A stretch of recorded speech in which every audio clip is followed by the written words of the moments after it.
Hello, Bill Parrish here from Portland, Oregon. The subject of this video is Oregon Health Science University's retirement plan.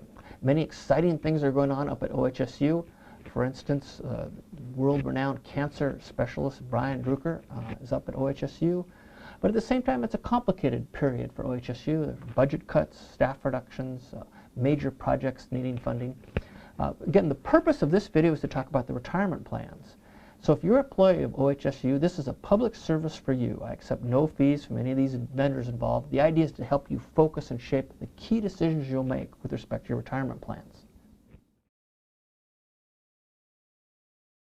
The first key decision you need to make as an OHSU employee is, do you go with the traditional PERS, in which the organization contributes 12% and you have no involvement with the investment choices, the investments are managed by the state, or do you choose the UPP plan, a newer plan which basically puts 11% into a bucket for you, and you get to decide, you make the choices, which particular investment options you want to have that in. And there are various vendors you can choose from, 3 vendors in particular with this UPP plan. So that's the first most important choice. Do you go with the traditional PERS or do you go with the UPP?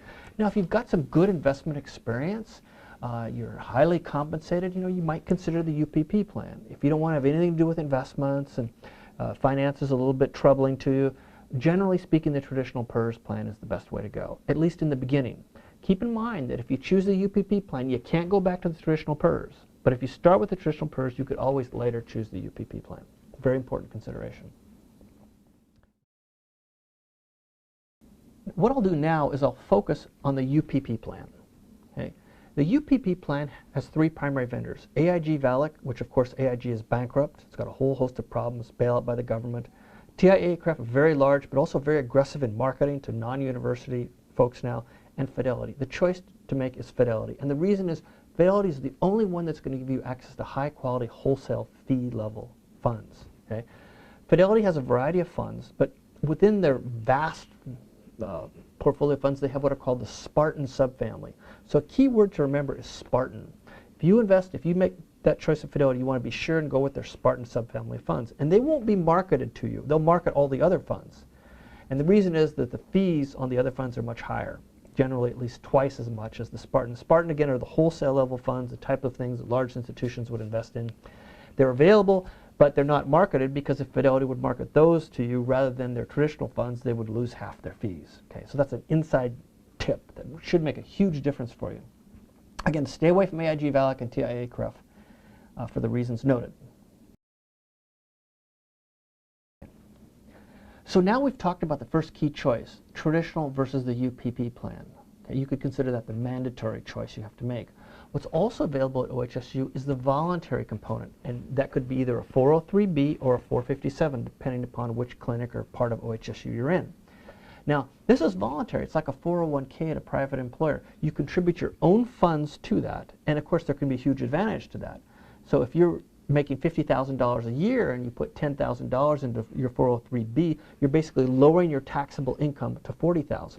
So even if you invest in a zero-risk money market, it really pays for itself because you're reducing your taxes significantly. So it's a great thing to do. It's a great thing to maximize. So let's take a look at this graph right here that shows the 403B plan and the 457 choices. Note that in the 457 plan, only diversified TIAA CREF and VALIC are offered as choices. Okay. Given that, I would choose TIAA CREF if you're in the 457 plan. Okay. 403B, there are a couple extra choices, and if you choose the 403B, then I would choose Fidelity. Now again, you may only have access to the 457 or only access to the 403B depending on which clinic you're in or which particular, how you're structured in terms of how your relationship to OHSU is.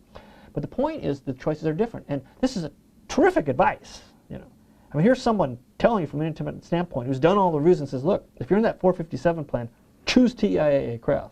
That's the best of the 3 choices. And if you're in that 403B plan, choose Fidelity. And they are the best choices. At the end of this video, you'll see a couple visuals which provide some helpful information on where you can access the complete booklet. Again, many of you are real busy, you probably don't know where the booklet is, on all the various retirement choices and contact information for the various vendors. In addition, you'll also see a reference to my website, my blog, and again, keep in mind that all the observations that I've made, whether you agree with them or not, are made from a point of view of independence and a genuine desire to do a public service to you OHSU employees. It's a great organization, and these retirement dollars that you're contributing, whether voluntary or the mandatory ones, are even more precious, especially in this difficult environment. Thanks again for watching.